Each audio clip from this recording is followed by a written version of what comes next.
కూతురు పుట్టిందని కన్న తల్లయి ఉండి తన కన్న బిడ్డను ముట్టుకోవడానికి అసహించుకుంటుందా? కేవలం ఆడపిల్ల పుట్టిందన్న ఒకే ఒక్క కారణంతో ఆ పసి ప్రాణాన్ని అనాథలా వదిలేస్తారా?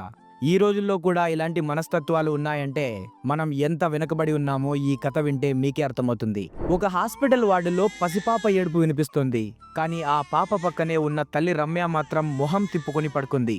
నర్సు వచ్చి బిడ్డ ఏడుస్తుంది పాలు ఇవ్వండి అని చెప్పినా నాకు వద్ది ఆడపిల్ల, ఎవరైనా తీసుకెళ్లిపోండి అని మొహమాటం లేకుండా మాట్లాడుతుంది. ఎందుకంటే రమ్యకు కొడుకు పుడతాడని ఆశ.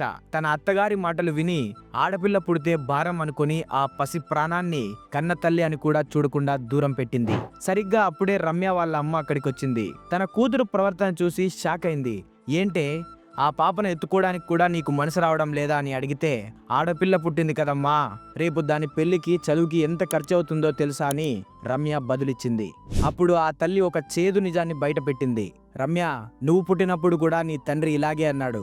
ఆడపిల్ల పుట్టిందని నిన్ను అనాథాశ్రమంలో వదిలేయమన్నాడు. కానీ నేను ఒక తల్లిగా నిన్ను ప్రాణం పెట్టి పెంచాను. నేను గనక ఆ రోజు నీలాగే ఆలోచించి ఉంటే ఈ రోజు నువ్వు ఈ భూమి మీద ఉండేదానివా? నువ్వు ఒక ఆడపిల్లవై ఉండి నీ కడుపున పుట్టిన ఇంకో ఆడపిల్లను ఎలా వద్దనుకుంటావని గట్టిగా నిలదీసింది.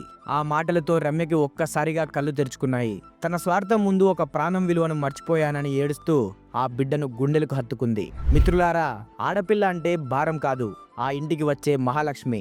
కొడుకు పుడితేనే వంశం పెరుగుతుంది అనుకోవడం మన మూర్ఖత్వం. ఆ వంశాన్ని ఇచ్చేది కూడా ఒక ఆడపిల్ల అని గుర్తుంచుకోండి. కన్న బిడ్డను రంగును బట్టో లింగాన్ని బట్టో దూరం పెట్టకండి. పిల్లలు ఎవరైనా దేవుడు ఇచ్చిన వరాలే. చూశారు కదా ఫ్రెండ్స్, ఈ వీడియో చూసిన తర్వాత ఆడపిల్లల పట్ల మీ గౌరవం పెరిగి ఉంటే ఈ వీడియోని వెంటనే లైక్ చేసి కామెంట్ బాక్స్ లో సేవ్ గర్ల్ చైల్డ్ అని కామెంట్ చేయండి.